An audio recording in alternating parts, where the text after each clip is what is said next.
All right, Chris, welcome to the podcast. Thanks, Michael. Awesome to be here. Let's get to it, man. Today you're the founder and CEO of Trainual, the renowned keynote speaker, best-selling author, entrepreneurial success story, incredible athlete. I mean, you're the man. But we'll get to all that.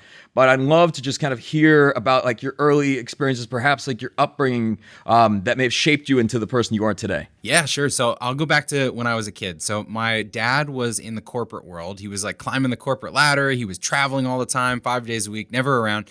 But when he was around, he would take me to his office, and he had this big corporate kind of office with like, you'd walk into the lobby and there would be a water fountain with a little waterfall. You'd throw pennies into it. And then we'd go up to his office and he had like the mahogany desk and he had a briefcase. And so I knew I wanted to be in business, but I didn't want to be attached to the phone and the plane and always on the road and have that corporate job. And so as a kid, I would print out business cards for myself and make up little business ideas because I wanted to be like my dad. And it was washing cars and landscaping and selling wrapping paper door to door and any little kid business that I could make $10 and stuff it in my fanny pack. That's what I was doing every summer, every weekend. So I just kind of grew up experimenting with entrepreneurship, selling door to door, convincing neighbors to let me like clean their yard furniture or dust their house or whatever, to make money. And so it was when I was in high school that I made my first real business, which we have in common, I think. It was a video production company. So I was 14 years old, started this video production company, and it was for events, youth sporting events. It started at my school with like soccer games and football games. And then we started doing state level tournaments and championships, baseball tournaments and cheerleading championship kind of things, big dance events. Then that went to regional events in New England where I grew up. And I ran this business for about 12 years through high school, through college. That's where I really learned a ton about business. And the one thing that stood out to me as we grew to 3 offices and 300 camera operators doing events across the US was that we had to systematically pull off every one of these live productions in all 50 different states, looking and feeling and acting like we're the same company. So I put so much energy into standard operating procedures and the software tools we used and the training for all the crews that we hired. And that became what is Trainual today. Even when you were developing those things, even prior to all this, like what was there a problem or a situation that arose that you're like, man, we need to have a way of standardizing things and creating systems and processes? Because I imagine, look, even starting out at 14 years old, it was probably a hustle starting out, right? It's just like, let's just grind, let's just get that first client, second client, we'll start hiring additional people, expanding our capacity. At what point did you realize, like, we've got to systematize this whole thing? It was like my first month of college. So in high school, it was me, it was a friend of mine who was like a co-founder in the business. And we were really the technicians. Like he was the camera operator, I was the editor. And then we would bring our friends and kind of loop them in to sell copies of things. But when I went to college, I couldn't do that role anymore. And so it was a rude awakening to realize, okay, I have to hire a camera operator. I have to hire an editor, or we've got 2 events on the same weekend. How am I going to get this done? So what I would do is I would take the train from my dorm down to where some other schools were. Emerson is this film school in Boston. So I'd hang outside of Emerson and just get people signed up as contractors for my video business. I would take like a Polaroid picture of them. I would interview them about like the types of things that they could do. And I'd stuff them in this little like 3-ring binder directory so that when I got jobs, I would just flip through my directory and say, okay, who can do this? Who can edit? Who can film? And I would staff the events. And so the first event that I staffed with other people that I wasn't at was horrible. Like the quality was so bad. The client wanted a refund. It was just a disaster. And so I realized like I can't hand things off to people if they're going to do them much differently than how I do them. I need to start to standardize that. And so we came up slowly over the years with our standardized ways of how we intake orders and how we edit videos and what lower thirds we used for things and how you make the intro. And we had these kind of recipes that then people could replicate. And that's when the business started to grow. But tons of mistakes at the beginning. As we kind of skip, past a few years, what ultimately led to Trainual? Because and for those listening, so number one, full disclosure, we are a client of Trainual. We absolutely love it. It's in many ways, I guess it's a training manual. There's everything from SOPs, onboarding, process docs, and so on. But I'd love to hear like what led to creating that or creating a software platform. Yeah, so in my video business, we didn't have our own software. We just kind of cobbled together a lot of documents and folders. And I had like a password protected WordPress site where we would do some form of training with the people that we'd hire. And then we had a CRM that we would like track people's progress with different tags. And we had this other system that we would send people little quizzes to know that they had gone through the training. And then we had template kind of emails that we would send people. So we stitched it all together. And that worked for us, but it was hard. And so I ran that business for 12 or 13 years. And at that time, the iPhone was starting to shoot in HD, and sporting events, youth sporting events, were looking a lot different with all the parents holding up their phones. And we started thinking like, we either need to reinvent the business model. I need to get really excited about this next phase of the business, or maybe it's time to sell the company. And so as I started thinking about selling the company, I talked to my director of operations. He was interested in being president. So I promoted him to president. I trained him on all the last things that I did. And then I stepped back as just kind of an owner investor in the business. And to fill my own time, I started this little side consulting thing. I called it Organized Chaos. And what I did was go from business to business to business, all different kinds of companies, all different industries, and I'd help them kind of package together how they did what they did, like my video company. And I fell in love with doing that. And so a year or so later, I sold the video business. I went all in on consulting, and I became the operations consulting practice that was helping people build their operations manuals, their playbooks. And we would do roles and responsibilities and policies and procedures and kind of your culture deck and everything about your business. But we were doing it with Word docs and Google Docs and YouTube videos. And I thought, if this business of mine, this consulting business, is really going to grow, we need some IP. And so we made a little software project, called it Trainual. I came up with that because the domain was available, and training manual, it just kind of made sense. And that was about 8 years ago now that the first initial version of Trainual came to be. Do you enjoy like writing processes, creating processes and procedures? So, because I would agree with you entirely that I understand the necessity of them. I agree with the value of them. Now, me personally, like sitting down and writing them out, like I'm generally not that guy, but I'm curious if that was something you loved on the way to Trainual. I enjoy delegating. Yeah, I get like this kind of dopamine hit from being able to hand something off and not do it anymore personally. And so, a lot of people do that, but they do it verbally, or they do it by sending email instructions or a Slack message. And so documentation is just a more fail-safe way to do that. Like if you have a format and if you know how to do it, you're answering the questions people could ask you in advance by documenting a process really well so that they don't have to ask you so many questions. And so for me, it was, let me just record a video on how to do this. Let me type up some instructions. Let me show you an example of how I've done this before. And now that's like one brick that I can put in the foundation of the business that I don't have to worry about. I know it's stable. I know somebody else can do that, and I can go focus on other things. So for me, it's not like I get this joy out of process documentation. It's that I get this joy out of building an asset of the company. And I feel like each time I document something, I get something out of my head, I am increasing the value of the business. That's what gives me joy. Absolutely, absolutely. And for those listening that may be wondering, I'm sure people are going to feel overwhelmed to some degree when they think about documenting their business. How much of a business do you believe needs to be truly documented? So I say it's like 50 to 80% of your business is probably consistent enough to be documented.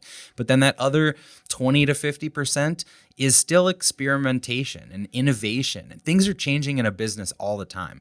And so the mistake a lot of people make is they think, I need to write everything down or record everything. And then a couple weeks later, something changes about your business, and now you can't keep the thing up to date. So it just collects dust and it turns into garbage. Instead, just document the really consistent, really repeatable stuff. And so in a company, I say you should start where you get the most ROI. You get the most ROI from the things that affect every single person in the company. And so one of the things we recommend is that you start with your orientation, the culture, the values, the mission, the vision, the stuff that doesn't change a lot in the business, but that everyone in your business needs to know. That's documentation, capturing all of that and getting your people aligned on all of that. So that's really the first thing. And then from there, it starts to trickle down into what's my biggest department, or what's the role that I have the greatest number of people in that are all doing the same thing. Those are really high ROI activities that you can create a standard for and move down into the more granular stuff if you ever need to. I want to transition talking about the book, The Business Playbook. So how do you define this? Like what typically goes into a business playbook? So a playbook, as I define it, is four things. And the book, the Business Playbook, you can all check it out. It's on Amazon or Barnes & Noble, wherever. It's four things. First, your business has a profile to it. In the same way you would have like a dating profile or a social media profile, what's the profile of your company? What is the history, the bio, the background of your company? Why did you start this in the first place? What industry are you in? Who's your ideal customer that you serve? What are the products and services that you offer to those customers? What is your mission and your vision and your values? All those cultural things that connect you and the people in your business. That is the profile of your company. That's what makes your business different than some other company, even if it's in the same industry. And so the profile is the first piece. It's the easiest place to start. After that is your people. So people in your company, again, two competitors in the same space, will be very different because of the people that work in those businesses. And so the roles and responsibilities that make up your team, the departments and teams and squads and locations and that structure of your business. And then for each individual, what is their bio and background and contact information and a directory of everyone? That's all of your people section. After that is your policies. So policies are like the cultural norms, what's okay and not okay to do at this business. You're answering questions in advance for your people. You're sharing what your benefits are. You're sharing what your rules and regulations, your handbook, that sort of thing. Those are all your policies. And then finally is your processes. These are your standard operating procedures, the how-tos in your business. And it's when you combine all of those four things, your profile and your culture, your people, your policies, your processes, all of that is what defines your business, the asset of your business. And if anyone wants to get up to speed in a new business, they need to know those things. And if an investor wants to come in and participate in your business, they need to know those things.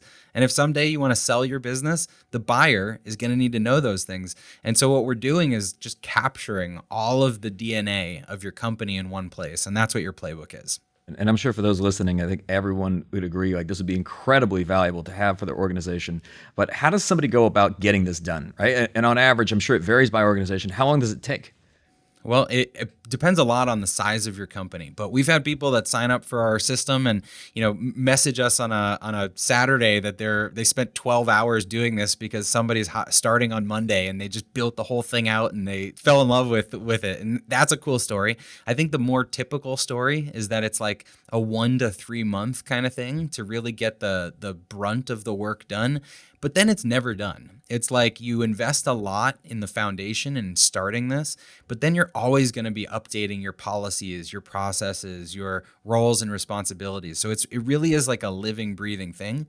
But for most people, I would say it's reasonable to take off that big chunk as like a quarterly project or a half-year project. Does this rest on the leader, or is it typically someone within the organization? Who do you recommend, or even spreading it out across the organization to get it done? Yeah, all the knowledge in the business is not within one person's head. And so this is definitely something you should crowdsource. So one of the things you can document early on is your guide to documentation, right? Like your standards for how you want things to look and feel. What are the fonts and the colors and the writing style that you want people to use? How much detail should they use? And you could define those things in our product, but if you're just using pen and paper or Word docs, whatever you use, set a standard for documentation, because then you can hand it off to everybody and ask them to document what they do in the business. So everyone in your company that has a different role has a set of responsibilities that may or may not make sense to document. So you start by documenting everyone's responsibilities. You know what everyone does in the company.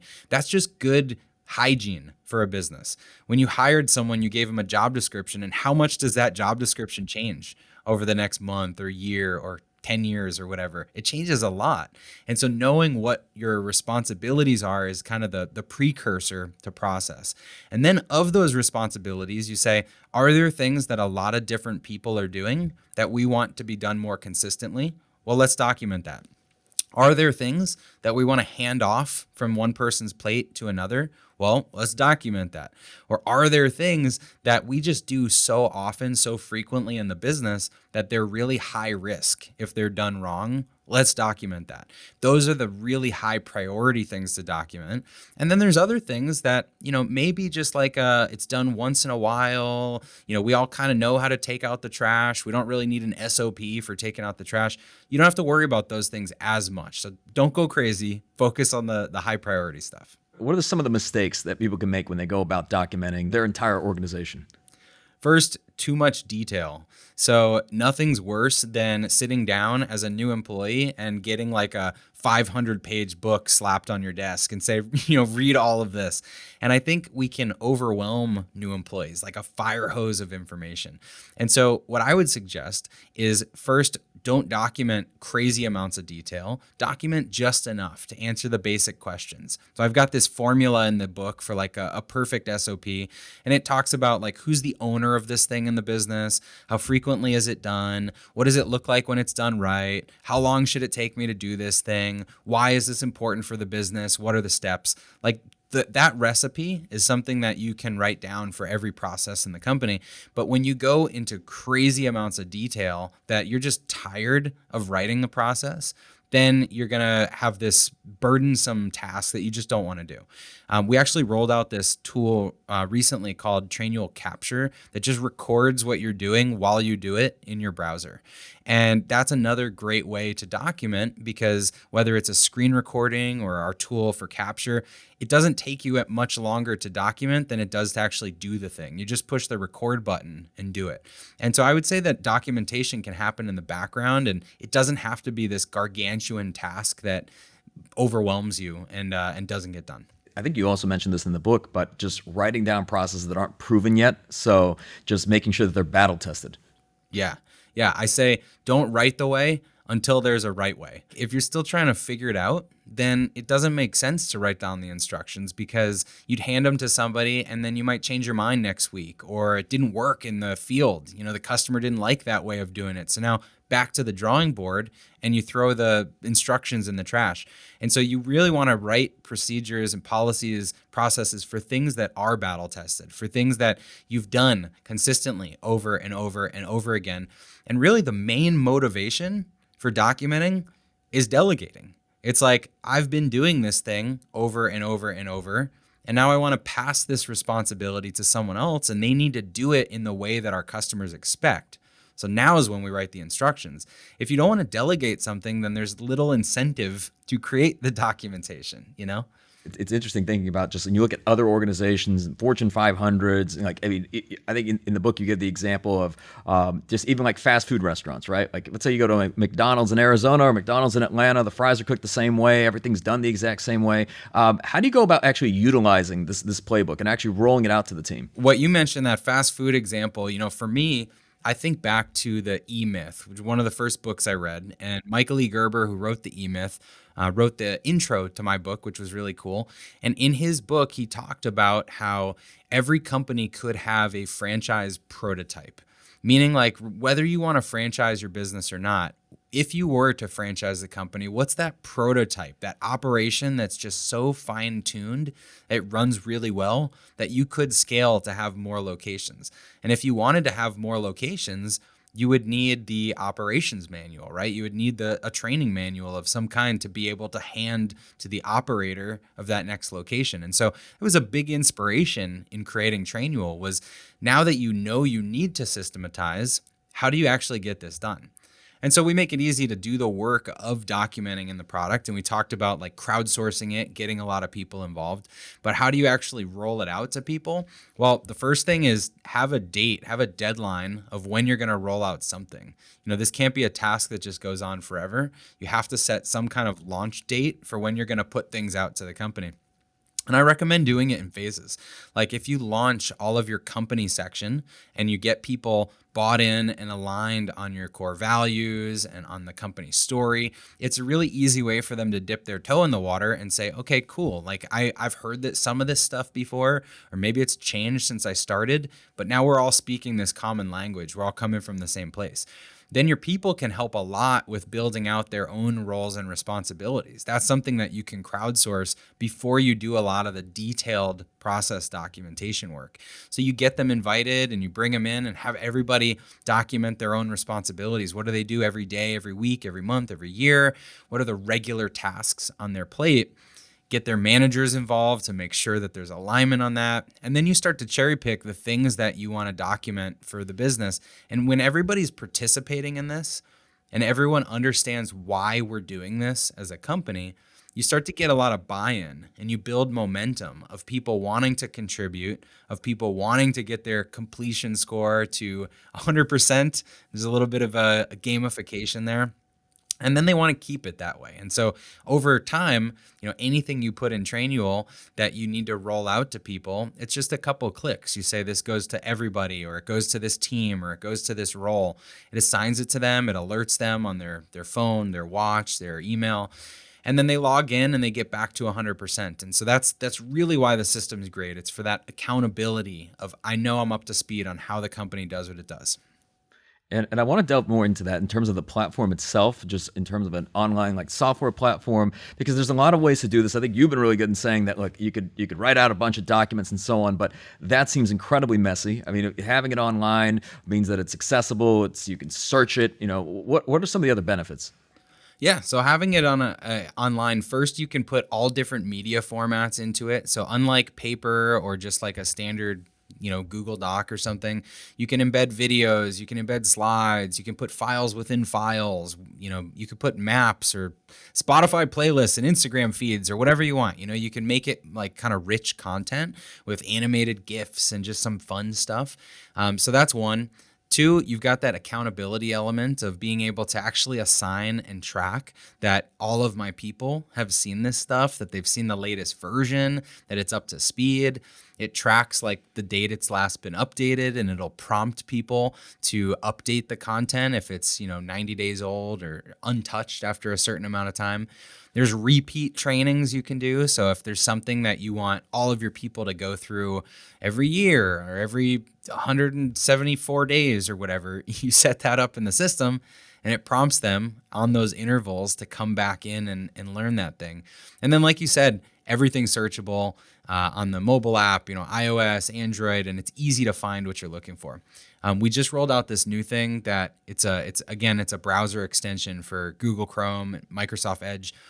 Any website that you're on anywhere on the internet, you can attach a URL to the content in Trainual so that it shows you this little glowing dot on that page, and you can pop up your content, your SOPs, your training while you're on that page. So any other app that you use, if you need the reference at your fingertips, then we help you with that too. And I know you mentioned that, I think in the book, just making this like almost like a quarterly exercise of like, how do you keep this sort of thing up to date? Yeah, so every process in your business should have an owner. And in Trainual, we have subjects, or that the content, you can assign an owner. So if everyone owns certain processes in the business, then they are responsible for keeping those updated. They're the one that's accountable for this being done right, for people being trained on that content. And so we just have a cadence in our company where managers, people managers, even ICs that own those processes, keep them up to date every quarter. So it's something that they're reminded about through the system, and that we just talk about in our company meetings, making sure that they've updated their content. And I'm sure you hear this objection a lot, in the sense that, let's say the listeners of this podcast, a lot of them are law firm owners. Some might be thinking, well, we approach every situation, or let's say a client situation, a little bit differently, or like this is a little bit different. Like we can't necessarily put a process behind that. What are your thoughts? What can get a process versus what can't? Yeah, it's almost like a math equation with like a variable in it. Like you can still have the equation and then you substitute in the custom thing for every client. I hear this a lot for agencies as well. Like, how am I supposed to document creative work? Well, there's a process that surrounds that creative work, right? Like you may not have a process for coming up with ideas in your head, but you may have a system for saying, this is the communication with the client, this is the schedule, this is the invoice, this is the template, this is the environment that we put ourselves in for this kind of brainstorming. This is where you save your ideas or how you communicate them to the other team members. And so really anything can have a process wrapped around it. And even if you have different situations, circumstances for your clients, you're not going to document every circumstance, but you're going to document the process of how it gets done. So another example I'd give you is, the how to behave in a certain legal situation is almost similar to like how to do surgery as a surgeon. Like the hospital doesn't give you the instructions for how to do any type of surgery. Like that's your years of experience that gave you that. But the hospital does give you instructions for how to show up for the surgery, where you get your tools, how you file the notes in your electronic medical records, how you do the follow-ups, who else is in the room with you. There's a lot of process that surrounds that part of your business that is really experiential. And Chris, I'm curious, how do you know, like, let's say, you put together this playbook, how do you know if it's any good? Like, how do you know if it's effective? Well, you could ask us. We'll help you with it for sure. But it's effective if your people are doing things right. That's what this is really all about. Like, do you have great employees that feel connected to your business, that are being retained in your business because they want to be there, and that are performing well in your business because you've given them clear expectations of what they should do in their role, and you've given them clear instructions for how to do things that have a minimum level of satisfaction, And so if you've given people those instructions and you're running a great business, I think that's the outcome of having a great playbook. What does your company Trainual look like? Obviously, working with, I think you guys have over 7,000 businesses that you guys have worked with. Is your Trainual impeccable, or would you say that there's areas for improvement? Oh, my completion score is at 100%, like pristine. I promise you. I'll share my screen and show you if you want. But it's the company overall is very organized, but we're also experimenting a ton. Like because we are kind of eating our own dog food or using our own product, we get a lot of beta features in our account that we're constantly like tweaking and playing with, and our sales teams and customer success teams will often use our account for demos of things. And so our account is like, I would say, very organized for the actually running the business and training our new hires. But then it's like also a playground for all the new stuff and fun stuff that we're working on. And as this is continue to grow and scale, I don't know how much you can share on this, but what do you see as the future of Trainual? Bright future, looking forward. Like we have, like you said, we're closer to 10,000 customers now, but we're just scratching the surface. When you look at business products, B2B products, like, I think QuickBooks has 2 million companies on it, and HubSpot has 300,000 companies, and like there's a massive market for businesses. And so my big drive is to help companies, all companies like yours, like mine, have a playbook, and this to be a new category of software that people have. Everybody has their communication suite, their email, their calendar, they've got chat systems, like that's how they communicate. And then people have project management systems to help manage the work as they grow.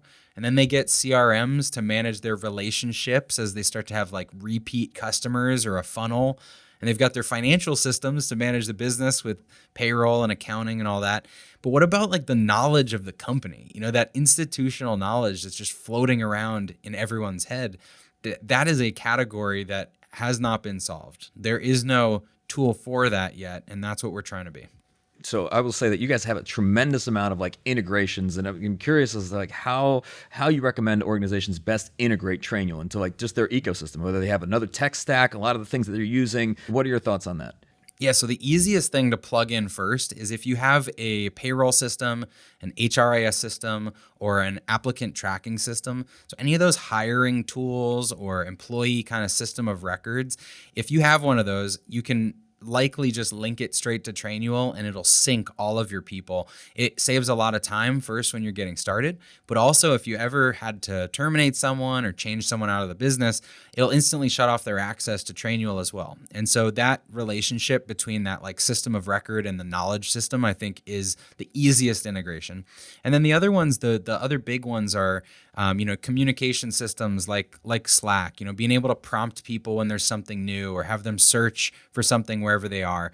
The extensions that we have with Chrome and Edge, the iOS and Android apps, and we've got this other cool, I don't know if you use these, but I'll hold it up. These little Trainual tags. Have you seen these? So No. it's like Tell me about them. it's like a little NFC chip where you can stick these to anywhere in the physical world for people that have offices or inventory or manufacturing. And then you touch your phone to the little dot, and just like Apple Pay or something, it'll pop up with the Trainual content on your phone. And so being able to just like get the knowledge you need wherever you are is an important driver for us. How do you define success? I think success is fulfillment. Those two things kind of one and the same. If I set out to do something that is challenging and exciting and hard and has a purpose and I achieve it, I feel really fulfilled that I achieved that thing. And that's what I attune to success, I guess. And so looking back, at just the past helps you measure success. I think a lot of people think of success like, will I get to this point, or I will be successful when I get to this point. But everyone has achieved some level of success in their life if they look backwards, if they compare themselves to their past self. And so all of that fulfillment, all of that accomplishment in the past is how I look at success. In between kind of balancing what's going on in the business and then personally, I think you run an Ironman, you're very active that way. Like, what are some of the habits that you practice that keep you on track and engaged? Yeah, so on the fitness side, it's funny, for years with my video company, I was like dragging equipment around the United States and, always in airports and running cables in arenas. And I felt like I was in such good shape. So when I started consulting, I wanted the exact opposite. I wanted to carry around like an iPad and a briefcase and that be it. And I was eating at nice restaurants. I felt like I was getting out of shape. And so when I started Trainual, my brother, who's our CMO, he encouraged me to get into races. So first it was like a Spartan race, and then it was a half marathon, and then it was a sprint triathlon. And the unlock there for me was having something on the calendar gives me a reason to train. I think in the same way that having a reason to document, like you want to open a new location or hire a new person, gives you a reason to write that stuff down. Having something on the calendar gives me a reason to want to wake up and go for a 5-mile run or go for a long bike ride. And so that's my number one trick on the fitness, the health side, is put some date on the calendar, some challenge, something that you're training for. And that makes training a lot easier. Other habits, like on the family side, I have 2 kids and I've been married for 12 years, and making time for them is super important to me. So I'm home every day for family dinner. The weekends are like off limits for any kind of work stuff. My wife and I go away like quarterly for a little trip. We do a weekly date night. I same thing quarterly with each of the kids, alone time. So I set up those kind of habits, those things that are just in the calendar, to make sure that they happen and they add a ton of value to my life. Man, I love it. I love it. Well, Chris, I know you've got a Christmas party to get to. I'll close this out. So this being the Game Changing Attorney podcast, you, sir, clearly a game changer. What does being a game changer mean to you? So I'm going to use a basketball analogy because I've got a shirt on. For anybody that sees the video, it says Merry Swishmas, and Santa's like playing basketball. When you watch a game, I guess whether it's basketball or any sport, there can be these pivotal turning points in a game where like a team goes on a run or the whole energy of the thing changes, right? And that's game changing. That is a moment in the game when the energy changed, a team goes on a run, they start to score, and the game is never the same. And I think game changing to me in business is the same way. Whether you find a key hire that's a leader in the business, or you find a key software tool that like revolutionizes your company, or you find a new customer segment, or you come up with a new product, there are these moments that are pivoting our trajectories and saying, wow, the business will never be the same after this. That's what game changing is to me.